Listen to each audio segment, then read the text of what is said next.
So we've got to start getting ourselves in the habit of anytime you think about critical race theory, or anytime you think about anything woke, or anything anti-racist, or anything that falls under this far left progressive ideology, what you need to keep in mind is their goal is destabilizing the system. Their goal is destabilizing the system. Their goal is destabilizing the system. It is not about race. It is not about fairness. It is not about equity. It is not about justice. It is not about any of those things. Their goal is destabilizing the system so that they can build up a new system in their little Marxist image. Now, a lot of the people who are proponents of critical race theory and the woke ideology, they are not going to tell you this outright. But there is always a moment of people that are fighting back against this, that are reading a lot of their literature, that are watching what they're doing. There is a moment of realization that happens where all of a sudden you can see.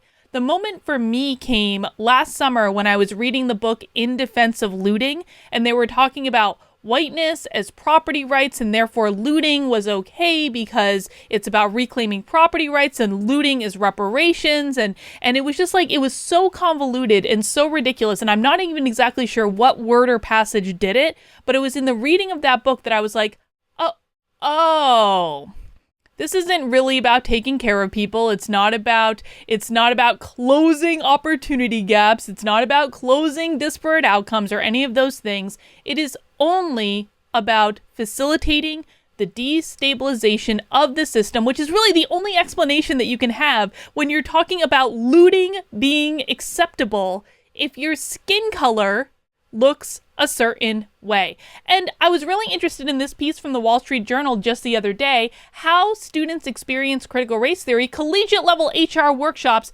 bombard students with obscure neologisms, ahistorical analysis, and simplistic slogans. And it's got a lot of direct quotes that I think are going to be really interesting and really informative to help us think about how critical race theory is being implemented in practice, or in praxis, as James Lindsay might say, in the real world. I think there is a monumental difference between what is said in academic journals and how people actually experience it in the real world. Of course, in my channel, I am only interested in how people experience things in the real world. I'm not interested in what's being published in some obscure academic journal that no one's ever going to read. I am only interested in what happens to everyday, average people in schools, in their workplaces, wherever they happen to be. So we're going to take a look at this article, but before we get into that, listen guys, I've been getting some comments lately, and it probably has to do with the fact that a bunch of legitimate white supremacists attacked my channel and brigaded it for 3 solid weeks,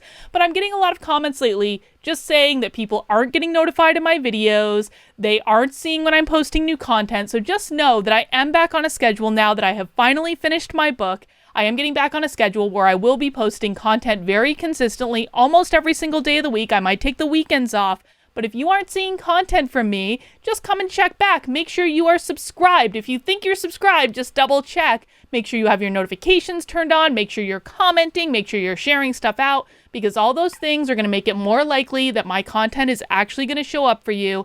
And we need to counterbalance all of the right-wing lunatics that brigaded my channel because I refuse to say critical race theory is anti-white. I still refuse to say that, by the way, because it is not about race. It's about destabilizing the system, and anyone that looks at critical race theory and says, anti-white, I'm sorry, they're looking at it in a really elementary, completely unnuanced way in which they are missing the entire point. So we need to counterbalance the idiots by making sure that we're doing all the things we need to do to support the content that is actually being nuanced. Let's take a look at this article, shall we? Critical race theory and related ideologies dominate the University of Virginia's campus culture. Beta Bridge, painted by students in a long-standing UVA tradition, was painted over the summer with ACAB, short for All Cops Are You-Know-What. The Washington and Jefferson Societies barely hold formal debates anymore. Any disagreement with current woke standards is unacceptable. Students feel compelled to fall in line or risk being ostracized. The prestigious lawn rooms, once a place for UVA class to house and display the best its students, have been co-opted by vocal activist class. One student living there angry with the administration for not restructuring the school's academic village, part of the World Heritage Site, in light of her temporary ankle injury, affixed an FUVA sign to her door and listed the reasons the school is awash in bigotry because the school wouldn't restructure an entire facility around a sprained ankle. UVA operating costs, KK cops, genocide, slavery, disability, black and brown life. Within a week, probably half the students living in the lawn rooms had the same FUVA signs and systemic racism banners pinned to their door. That is their right. But I wonder why so many students selected as the university's top scholars and leaders believe displaying obscenities on their doors simply because someone else did will lead to a productive dialogue and improved race relations. Well, they believe that because that is what their activist teachers have taught them, probably from the time they were kids, because we know that the problem with the school system in the K through 12 schools is that there are so many teachers that have been indoctrinated into this woke ideology in their own teacher education programs that it is virtually impossible for students to go through the public school system today and not encounter this ideology. And then, of course, when they get to college and it's all anyone is allowed to say because free speech doesn't really exist on most college campuses, it only gets reinforced and creates a groupthink mentality where unless you conform to the groupthink, you will be socially ostracized. And social ostracization is really one of the worst punishments you can have, especially when you're a college student. Thomas Jefferson wanted UVA to create statesmen to lead our republic, but critical race theory is divisive, and its teachings don't prepare my generation to lead a diversifying America. It engenders distrust and tribalism and leaves no room for forgiveness. It's an FU sign to people who believe progress and healing is possible, expressing a preference for wallowing in past misdeeds and keeping us in an eternal cycle of discrimination. And this is from Catherine, who's in the University of Virginia math program. And Catherine's absolutely right. One of the problems with critical race theory, of course, is that there is no path to redemption.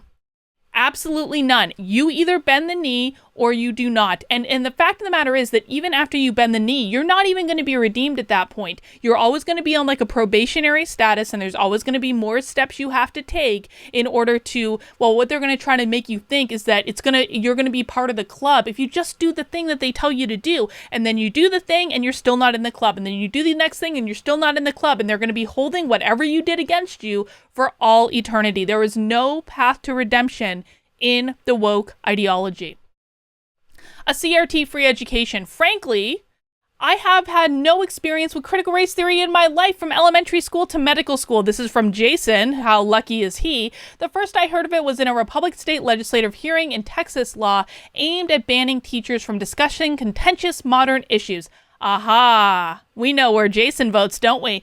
The discussion about the theory has been more dangerous than the theory itself. Government-enforced censorship in our schools should be a major concern. Now, I wanted to read this quote because I do want to acknowledge that there are a lot of people out there saying very similar things to this. The problem is that they frankly don't know when critical race theory has been introduced into their curriculum, because the thing of it is that most schools will say, we're not teaching critical race theory. Critical race theory will never appear as part of the curriculum because they're not teaching it as the proper subject matter. What they're doing is they're teaching certain tenets of critical race theory. So if Jason, at any point in his academic career, ever learned about equity, treating all people the same, making sure just people have everything they need because we want the world to be fair and just, don't we, Jason? Don't we want the world to be fair? Well, then we need equity. If you're learning about equity, you're learning about critical race theory. It all comes from the same place and it all ultimately has the same goal, which is destabilizing the system. Corporate race theory. I am baffled by the tendency to think of the classroom as a marketplace of ideas. Education and the liberal arts have always served as explicitly moral purpose to shape future citizens, inculcate certain virtues, and promote specific conceptions of the good life. We are being shaped by universities in ways that go far beyond a relativistic live and let live mentality as our predecessors were. Only the virtues that the college cultivates have changed. Unfortunately, few students come across serious works in critical race theory in college. What we instead get is a pasteurized version of human resources workshops transposed to university life by an ever-growing cast of administrators. This is so important. This is why I do my happy hours on my channel almost every Friday at 3 p.m. I am going to be doing one tomorrow. So Fridays at 3 p.m. Eastern time on my channel, what we do is we sit down and we actually watch a diversity training. We might watch a diversity training about critical race theory or about whiteness or about whatever else, but we watch something that is being taught in a university or an organization that they have posted online, so it's public for everyone to see, so we can actually see exactly what they're teaching. And this person is 100% correct. When they talk about critical race theory being taught, again, most of the time, we're not talking about the academic discipline. We're talking about that academic discipline being watered down and applied to different circumstances. Now, I'm not a fan of the academic discipline at all, not in any way, but if it were relegated to law schools like they claim, like this is only being taught in law schools for advanced level students and they're debating the virtues of this theory and how to apply it, I would have much less of a problem with it. But what's happening is that in colleges, in K through 12, in organizations around the country, the tenets of critical race theory are being taught in extraordinarily watered down training. So we watch those trainings every single week on my channel, unless I'm traveling or doing something else. But tune in tomorrow, Friday at 3 p.m., and we'll have a happy hour training, and you can see exactly what they're talking about here. The version that most students encounter, which we will call corporate race theory, is to critical race theory what Taco Bell is to gourmet food. What a great analogy. Where the best works of critical race theory engage with canonical texts, discuss the subtleties of the past, and propose concrete path to reforms. I'm not sure I believe that critical race theory ever proposes concrete paths to reform, but let's just play in the land of make-believe for a second. Corporate race theory does nothing but bombard students with obscure neologisms, ahistorical analysis, and simplistic slogans. This corporate race theory doesn't make its way into the classroom. That's not correct. I've seen it in the classroom. Unlike administrators, professors who teach critical race theory tend to do so with tact and dedication. Okay. But as colleges become corporate Disneylands in which academics matter little and workshops abound, the need for reform is increasingly urgent. The solution is simple: dismember the university's administrative octopus and let professors be the only ones who shape students into citizens. This is coming from Yale, so you can imagine the credibility that I think Yale has. But I do think Matthias here did actually present a really good point, which is why I read this quote, which is critical race theory is what Taco Bell is to gourmet food. That is accurate. That is accurate. Like the corporate stuff or the trainings that we watch on Fridays is to critical race theory is a much dumbed down, much more simplistic version of what they're actually teaching in the academic discipline in law schools. But that doesn't make it any better. Doesn't make it any better. And, anything that comes out of Yale, I tend to not really believe their perspective. All right, let's keep going. Critical thinking, not theory. I attended a private, liberal-leaning high school with little diversity, and we would often have special assemblies and seminars focused on racism and social injustice. Students were never told that they were learning critical race theory, but in hindsight, it's clear that framework was being used implicitly. As a high schooler absorbing this perspective, I never thought there could be other ways to analyze racism in America rigorously. And that really, right there, is the tragedy of this whole thing. Listen, I was taught about racism in schools. I grew up in a really, really small town. I went to I grew up in Vermont. Vermont is like the whitest state in the country. I had 48 people in my high school graduating class. I went to an extremely small high school. We were taught about slavery. We were taught about the horrors of it. We were taught about racism. I don't recall, and I've thought about this a lot, I don't recall it being from a critical theory bent when I was in high school, but it was also a long, long time ago, man, so I could be wrong about that. But I think it's sad. I think the saddest part of this whole thing is we are hearing from someone at Columbia University now saying, as a high schooler absorbing this perspective, I never thought there could be other ways to analyze racism in America rigorously. Part of my issue with this entire subject area is that the people behind it are actively trying to convince people that this is the only way to view racism. The only way to be a good person is to view it through our lens, to take our specific methodology and use that to analyze everything. And the problem is that that methodology is fundamentally flawed. And the goal of that methodology is to destabilize the system. It was only after going to college that I realized that I had been fed a framework without the opportunity to question its validity. In college, I was exposed to a wider array of voices, and while many of the prominent ones support critical race theory, there are students who believe that there are other ways to think about social issues. Critical race theory should neither be overtly praised nor vilified, but carefully scrutinized and debated. Listen, if there was a reality in which critical race theory could be carefully scrutinized and debated and we could exist in this free marketplace of ideas, I'd be all for it. Part of the problem, though, is that critical race theory teaches you that if you disagree or question critical race theory, that makes you a racist, which doesn't make people inclined to actually engage in scrutiny and debate of the idea. If you believe that scrutinizing something is going to make you a racist or make you a horrible person or lead to your social ostracization, you're going to be much less likely inclined to actually critically look at that thing. This will result in a deeper understanding of the theory that allows students to make educated decisions. Again, would be great in an environment in which we have allowed for that level of debate. And I think that this is where a lot of the conservative commentators really miss the boat. The ones that are saying, we shouldn't be banning critical race theory, we should be helping people to make educated decisions just by giving them more information. It doesn't work like that when the theory itself is grounded in the idea that if you disagree with the theory, you are a racist. And every single teacher you have ever had in your life has taught you and fundamentally believes that if you disagree with them, you are a racist. And you've learned this from the time you are 4 years old, which is the earliest that I've seen critical race theory, or the tenets of critical race theory, actually taught to students when they are 4 years old. Anything you teach to students before they are 8 years old fundamentally is going to solidify in the brain. It's going to be very, very hard to change after the fact. And so if you've taught people from the time they are 4 that if they disagree with this thing, that makes them a bad, horrible person who is not worthy of a love or family or friends or any of these things, they are not going to be able to embrace the critical thinking necessary in order to allow them to make an educated decision about what is going on. Another one, the last quote that we're going to look at, I attended Columbia University, one of America's most progressive schools. President Trump once referred to it as a liberal, disgraceful institution. I've witnessed many instances in line with the conventional wisdom that college campuses are bastions of left-wing thought, but it has rarely been within the 4 walls or Zoom panels of the classrooms.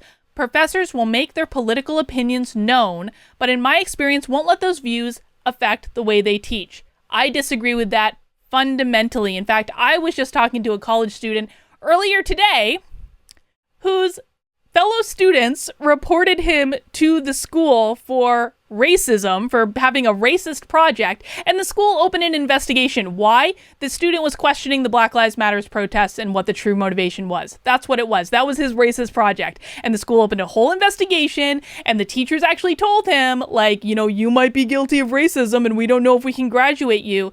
So I think that that's one perspective. I don't think that that is the end all be all. And we can always find cases every single time I hear a story like this where they're like, professors are upstanding people and would never let a difference in viewpoint get in their way. No, I've talked to people all over the place who have experienced their professor giving them failing grades because they dared to question it, or they brought them up on charges, or they threatened to not let them graduate. We can look at Gabrielle Clark's son, William Clark, out in Nevada, who was told he wasn't going to be able to graduate from high school unless he admitted that he was an oppressor. So there are plenty of cases out there as examples, but I do think that it's important for us to sometimes look at these different perspectives and really try to see things from their light. Because here's the thing, in college, it's the saddest thing in the world, isn't it?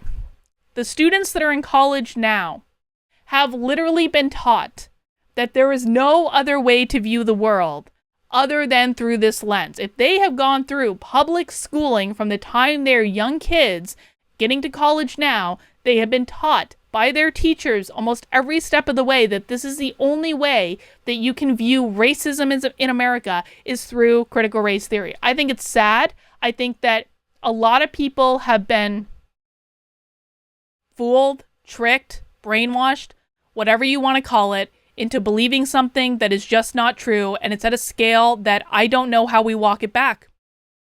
I just don't.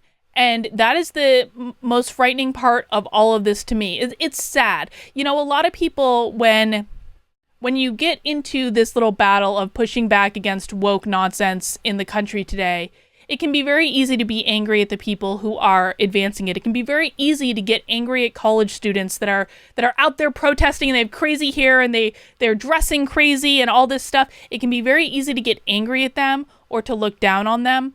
But you also have to look at it from the perspective of this is all they have ever known. We have failed these students. We have absolutely and totally and completely failed these students because they are working with all that we have given them to know. They are working with the schooling that they were compelled to go through. They are working with the information that they have been given. They don't know what they don't know. If they haven't been presented with alternative viewpoints, alternative perspectives, different ways to look at the world, then how could they possibly know? And can we even say it's their fault at that point? I think it's a sad state of affairs. But we just have to keep telling the truth. We have to keep getting the information out there. We have to keep debunking things when we see it. And that's all we can really do. All right, guys, that's all I've got for this particular video. Now, if you would like to support my work, one of the very best ways you can do it is to join my locals community, kb.locals.com. The information is down there somewhere. Now, it is free to join my locals. If you just want to sign up for a free account, just go to kb.locals.com, sign right up. You're going to be able to get into the community, see what's there, have a look around, watch some ad-free videos. All of my videos are available ad-free on Locals, whether you're a paying member or not. But if you want to sign up as a supporter, you get access to all of the features in Locals, including 2 Zoom calls a week. You're going to get access to our debate club, which we're doing on Saturday. You're going to get access to our Stitch and Bitch, Craft and Bitch, whatever craft you want to do is fine. We're doing one of those next week. You're getting access to our book clubs. We're going to do all sorts of stuff together. kb.locals.com/support is how you sign up for that. You can sign up for $5 a month, so less than a cup of coffee at Starbucks. Or if you want to go all in, you can do $50 a year, which gives you 2 months for free, and you support the work I do, and I greatly, greatly, greatly appreciate it. All right, guys, that's all I have. I'll see you soon.